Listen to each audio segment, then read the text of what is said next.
안녕하십니까. 평생 투자 파트너입니다. 8월 13일 화요일입니다. 오늘 방송할 내용은 뭐 질문도 회원분들 혹은 뭐 회원이 아닌 분들의 어떤 좀 질문들이 좀 공통된 점들이 좀 많아서 관련해서 좀 이야기해보고 뭐 지금 시장을 어떻게 봐야 될지에 대한 것들을 좀 이야기해 보겠습니다. 최근에 첫 번째 가장 많은 이야기가 뭐였었냐면 지금이라도 매도해야 되는지에 대한 이야기들이 좀 많았고요. 요것을 매도자의 관점으로 한번 바라보는 것으로 한번 이야기를 해볼까 합니다. 그리고 두 번째는 최근에 우리 증시가 왜 이렇게 많이 하락했나, 코스피 들이 이렇게 많이 하락하지? 라는 것. 그리고 분명히 실적이 그래도 굉장히 괜찮은 것 같은데 왜 이렇게 많이 하락하지? 뭐 이런 내용을 한번 이야기 해보도록 하고요. 그 다음에 이거는 좀 간간히 좀 이야기가 들어오는데요. 이제 회원이 아니신 분들이 대부분 이제 여쭤보는 것 중에 내가 반대 매매를 당했는데 어떻게 해야 될까요? 라는 이야기를 좀 많이 했던 것 같아요. 그래서 요거에 대한 걸 이렇게 좀 이야기를 해보면, 일단은 지금 매도해야 되느냐, 지금 매도해야 되느냐라는 어떤 이야기를 한번 해보는 거예요. 그러니까 이렇게 생각해 보면 좋을 것 같아요. 한번 역으로 어떻게 생각해 보냐면, 내가 만약 매수의 포지션만 취하는 주식 투자자가 아닌 파생이라든지 어떤 공매도라든지 좀 자유롭게 반대쪽의 방향도 취할 수 있는 포지션을 해야 되는 사람이라면, 그러니까 기관 투자자든 외국인 투자자든 내가 매도 포지션을 해야 하는 사람이라면 지금 매도할까라는 생각이에요. 만약에 이런 거겠죠. 주가가 이렇게 가는데 누군가가 강하게 매도를 하면 빠지겠죠. 그리고 이 매도자가 매도를 멈추면 혹은 뭐 쇼커버링에 의해서 약간의 반등이 있겠고, 그 다음에 약간의 반등 이후에 어떤 모멘텀이 나오기 전까지는 그냥 옆으로 가겠죠. 그러다가 누군가가 매수를 해야 되겠다라는 마음으로 매수를 하면 올라가는 것이고, 아니면 여기서 다시 한번 매도를 취하겠다라고 생각하면 내려가겠죠. 근데 보통 이런 논리로 봤을 때 뭐라고 할까요? 적어도 매도의 포지션에 있는 사람들은 의 입장에서 보면 이렇게 정배열되어 있는 구간보다 역배열되어 있는 구간이 매도하는 것을 좀 더 선호합니다. 이게 너무 많이 왔는데요. 이렇게 보면 일단은 이렇게 정배열되어 있는, 이렇게 쫙쫙 퍼져 있는 이런 정배열 구간에서 매도하는 것이 아니고 이렇게 역배열이 시작하는 이런 단계에서 매도를 하는데요. 그 매도할 때도 어떤 기준점들이 있겠죠. 예를 들어서 지금 진한 색이 100일 선 정도, 120일, 100일 정도 선이라고 보면 이런 100일 선, 120일 정도에서 매도를 한다든지, 혹은 이런 20일 이동평균선 정도를 깨고 내려갈 때 매도를 한다든지 어떤 기준들이 있다라는 거예요. 이게 만약에 조금 헷갈린다면 반대로 이 차트를 뒤집어서 볼게요. 내가 매수자라면 어떻게 할까요? 이렇게 눌린 목에서 매수를 하겠죠. 눌렸다가 매수를 하겠죠. 이런 식이나 마찬가지예요. 그러니까 뭐 100일이든 200일 선이든 어느 정도 눌림이 오고 여기서 매수를 하고 여기서 수익을 취하고, 또 눌렸을 때 여기서 매수를 하고 이 상승폭을 취하고, 이런 것처럼 매도자 역시도 다시 뒤집을게요. 매도자 역시도 마찬가지 논리입니다.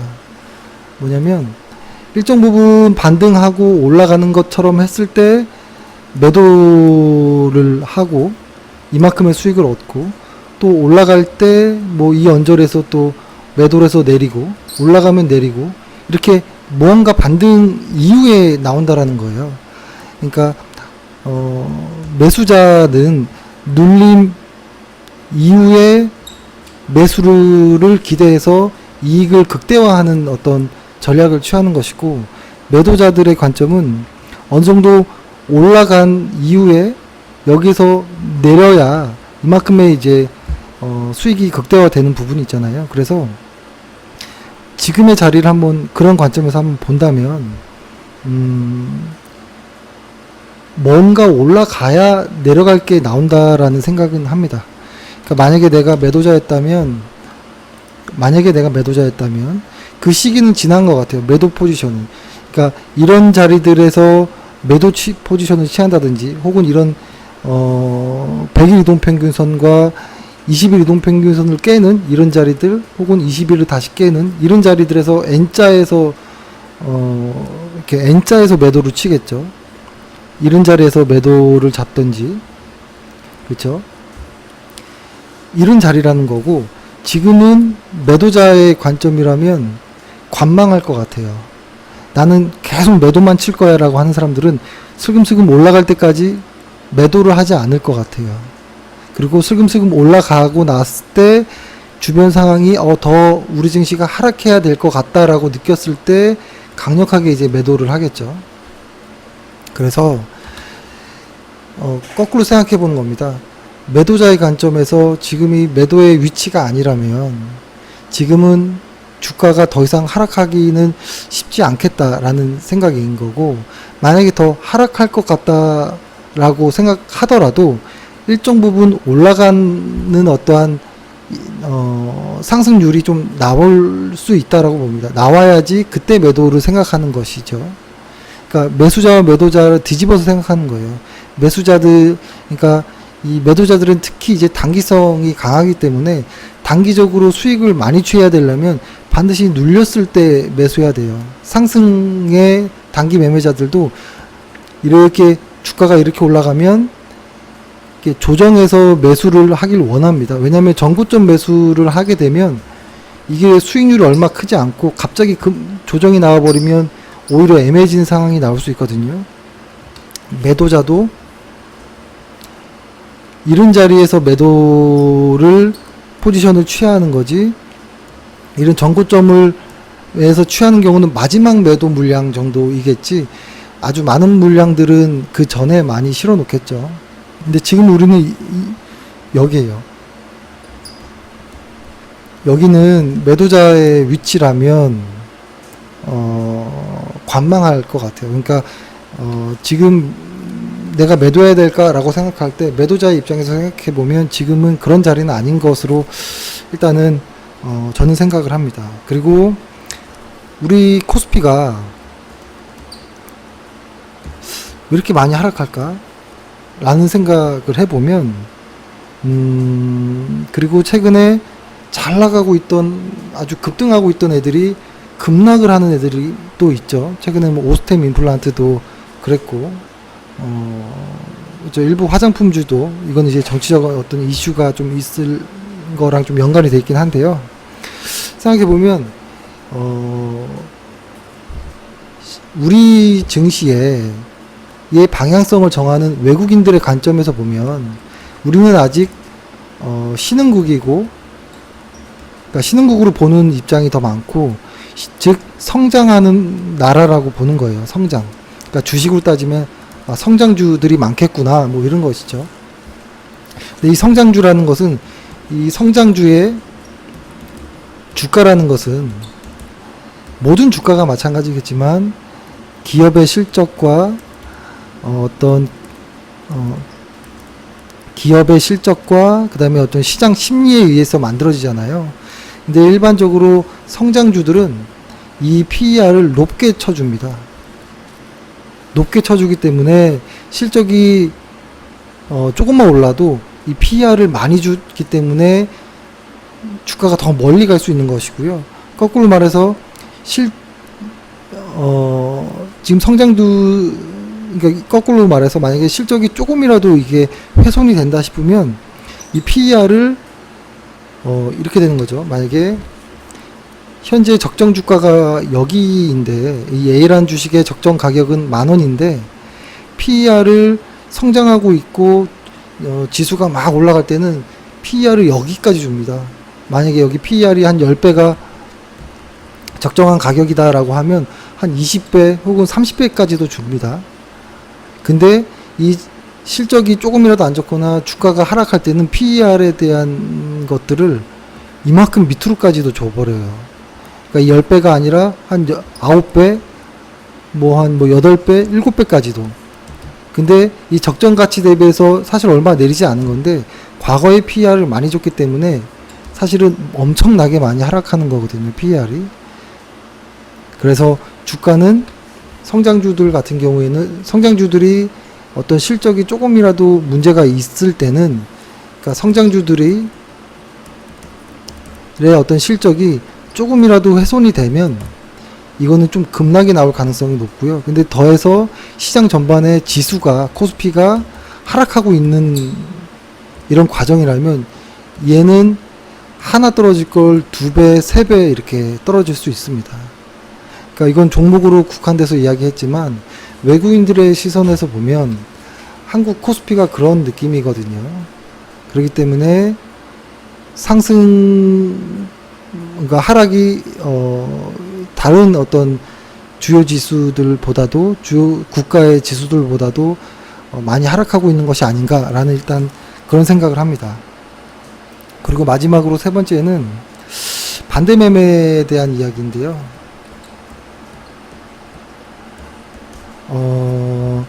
저는 일단 이 반대 매매라는 것 자체가 일단은 내 돈이 아닌 것으로 했다라는 거거든요. 내 돈이 아닌 것.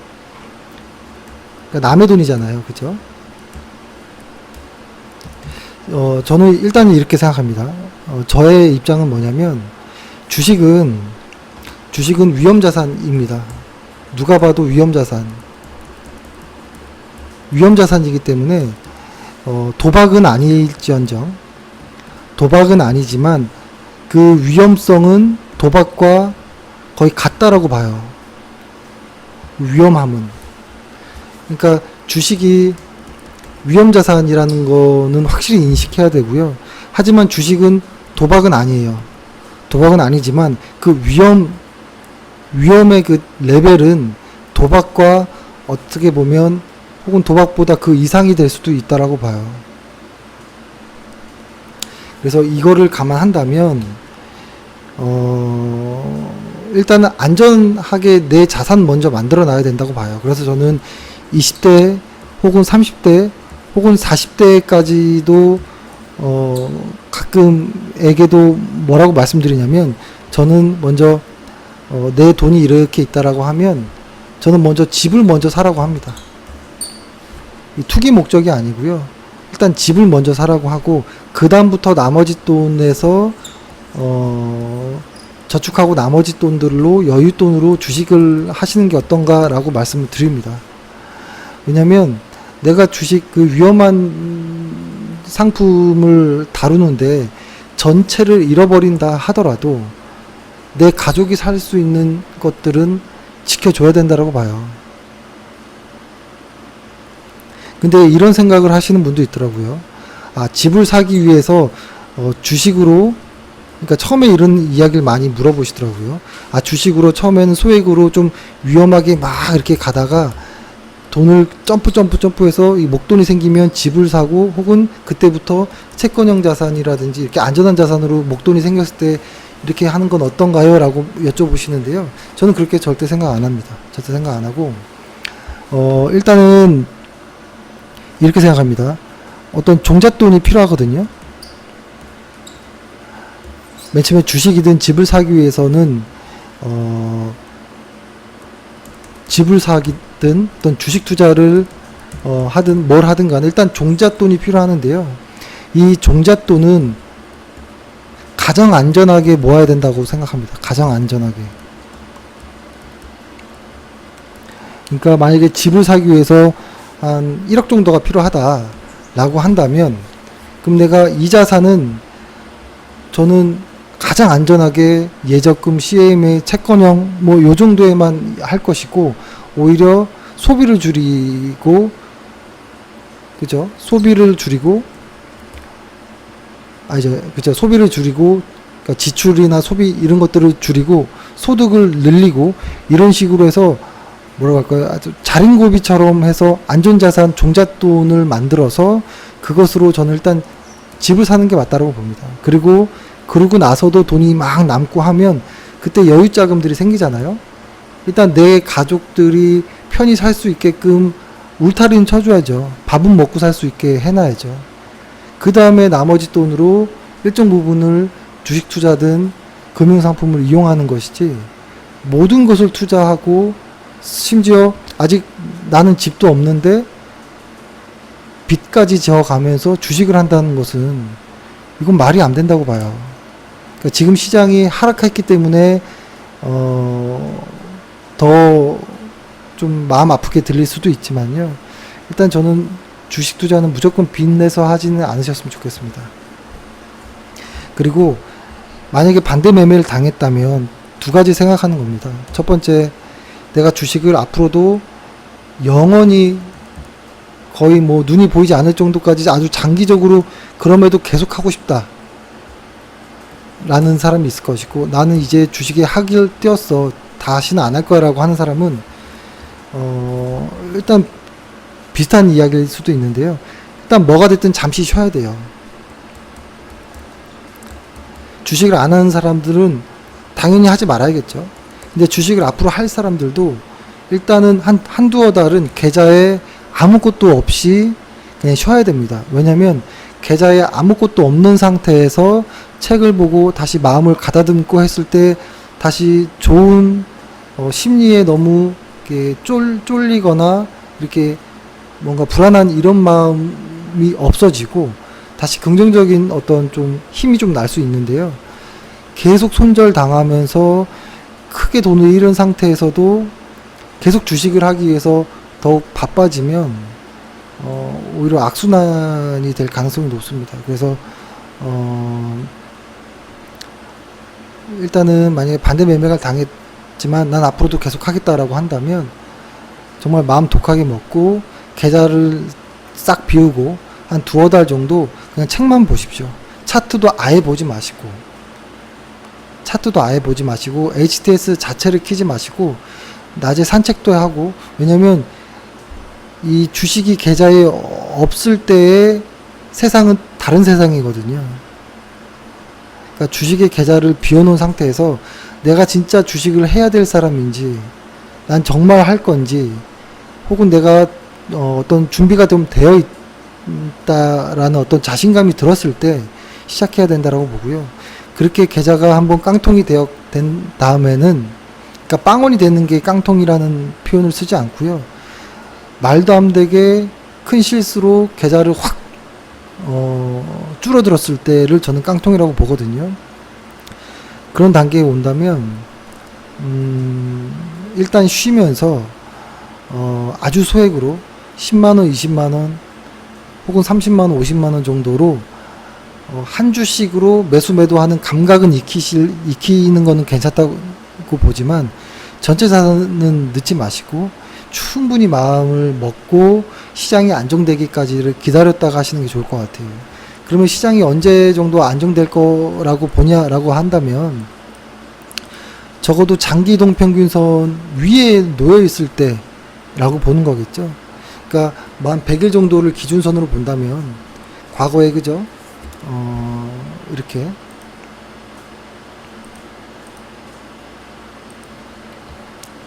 볼게요. 2015년, 16년 초에 엄청나게 하락하고 나서 이 빨간색 선, 그러니까 단기 이동 평균선이 장기 이동 평균선을 올라탔을 때, 적어도 다시 빠질 수도 있겠죠. 하지만 다시 올라탔을 때 이 구간에서 신규로 진입하는 게 낫다라고 봅니다. 근데 이제 매도가, 그러니까 신규가 아닌 보유자라면 매도할 이유가 없는 것이죠. 그러니까 여기서 따진다면 이 100일선을 뭐 20일 정도의 이동평균선이 올라탔을 때, 그렇게 되려면 아직도 시간이 꽤 남았습니다. 이렇게 가려면. 그렇죠? 앞으로 한 두어 달 이상 남았을 수도 있거든요. 그러니까 그때까지 시간이 있을 수 있으니까요. 그때까지 HTS도 아예 꺼버리시고 정말 와신 상담해서 천천히 시작하시는 것도 저는 괜찮다라고 봅니다. 그래서 지금은 상당히 무섭고 지루하고 내가 뭘 어떻게 해야 될지도 모른, 다만 한두 개 종목들이 갑자기 급등하는 것에 마음이 뺏길 수는 있거든요. 근데 그런 쪽보다도 일단은 지금은 기다리는 것이 어떨까라는 생각을 합니다. 그래서 저희도 현역에 있는 애널 혹은 뭐 펀드 매니저들과 자주 좀 만나서 이야기를 하는데요. 모두 도망갈 생각은 하지 않아요. 지금 수급도 코스닥은 예외로 하고, 코스피의 수급을 보면 외국인과 기관은 오히려 매수 비중을 계속 늘리고 있어요. 현재 올해 들어서 계속. 그러니까 이게 이 외국인들의 수급이 왔다 갔다 할 수는 있겠지만 이 큰 추세를 말씀드리는 거예요. 그 큰 추세가 외국인들이 이런 식으로 계속 꾸준히 우상향은 하고 있거든요. 기관 같은 경우에도 월 초에 한 중반까지는 팔다가 지금 다시 아예 수급을 보고 말씀드려 볼까요?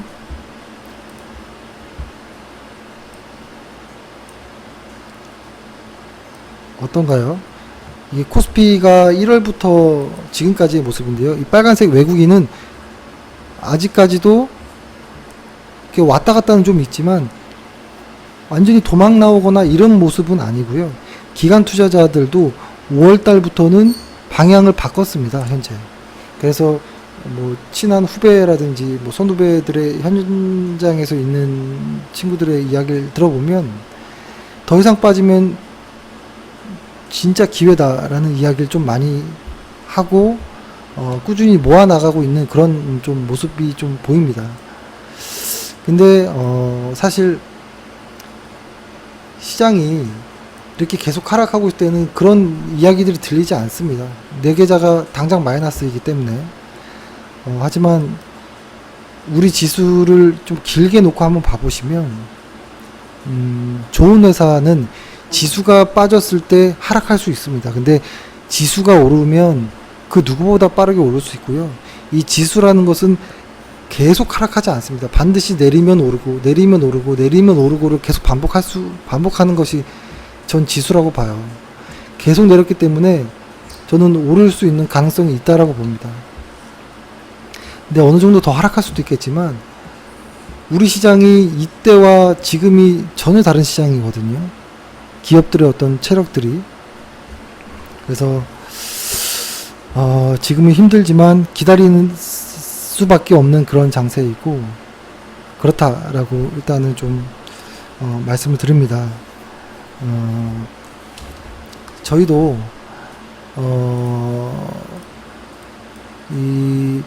좀 오랫동안 주식을 하면서 작년과 올해 큰 실수 2번을 했습니다. 이 하락장, 그리고 이 하락장을 생각보다 대비를 제대로 못했던 것 같아요. 그러니까 이 정도까지 빠질 거라는 생각을 못했던 것 같아요. 그러니까 저희도 그래서 저희는 저희 내부에서는 이 2번의 이 하락장에 대한 제대로 된, 그러니까 과거에 아무리 잘했더라도 이 하락장을 우리는 공식적으로 2번의 깡통을 찼다라고 회사에서는 이제 이야기를 아예 그렇게 마음 먹기로 했습니다. 그래서 우리도 2번의 깡통을 찼으니 정말 잘하자라고 어떤 좀 내부적인 어떤 화이팅을 좀 했는데요. 저희는 더욱 더 잘할 것이고, 이런 시장은 지금 일단 그런 어떤 화이팅 안에서 나온 결론은 지금은 일단 기다리자, 참자. 내가 보유한 종목들이 실적에 문제가 없다면 이런 것입니다. 근데 간혹 아까 어떤 한 회원과의 이야기를 할 때 잠깐 나왔던 내용인데요. 분명히 영업이익률은 계속 유지가 되는 회사인데 약간의 매출이 줄다거나 뭐 한 1, 2%, 2, 3% 정도 준다거나 이럴 수는 있어요. 왜냐면 시장 전체가 하락하고 있을 때는 업종의 어떤 부진에 대한 어떤 매출의 영향은 있을 수 있는데요. 그 회사의 영업이익률이 유지된다면 경제적 해자는 깨진 게 아니라고 봐요. 그러니까 최근에 많이 하락하고 있는 TCK가 그럴 수도 있어요. TCK도 보면 분명히 매출은 한 3% 정도가 줄어들었고 순이익은 조금 더 증가는 했지만 사실 영업이익률은 계속 유지하고 있거든요. 이 말은 뭐냐면 회사의 경제적 해자는 변하지 않았다. 다만 업황 시장 전체의 부진으로 인한 매출의 약간의 감소라고 보는 것이지, 반도체 업황이 지금의 2분기를 저점이라고 본다면 지금은 역시 도망갈 자리는 아니라고 봅니다. 그러니까 사실 지금은 종목에 대한 이야기를 하기가 어려워요. 왜냐하면 아까 말씀드렸던 것처럼 지금은 주가가 EPS와 PER로 움직이는 시장에 이것이 정상인데 이것으로 주가가 결정되어야 된다라고 항상 배웠지만 지금은 이쪽보다는 이쪽에 영향을 많이 받기 때문에 지금은 실적 이야기들이 통하지 않아요. 지금 오로지 심리에 의해서 움직이기 때문에 주가의 변동성도 심하고 그렇다고 봅니다. 아무튼 저희는 죽을 때까지, 그러니까 제 눈이 보이지 않을 때까지 주식을 할 거기 때문에 지금을 슬기롭게 잘 넘어가고 싶습니다. 심리에 너무 치우치지 않게. 그래서 방송도 매일매일 어떠한 안 좋은 내용들을 이야기한다기보다는 오히려 방송을 조금씩 건너뛰더라도 너무 시장에서 예측성 보도들, 그러니까 정치적 이슈에 관련된 예측성 보도들을 확대 생산하지 않으려고 저희는 더 노력할 것이고, 좀 진지하게 꾸준하게 기다리고 와칭 상담 하도록 하겠습니다. 네, 힘든 시간을 보내고 있습니다. 그래도 화이팅 하시기 바라겠습니다. 감사합니다.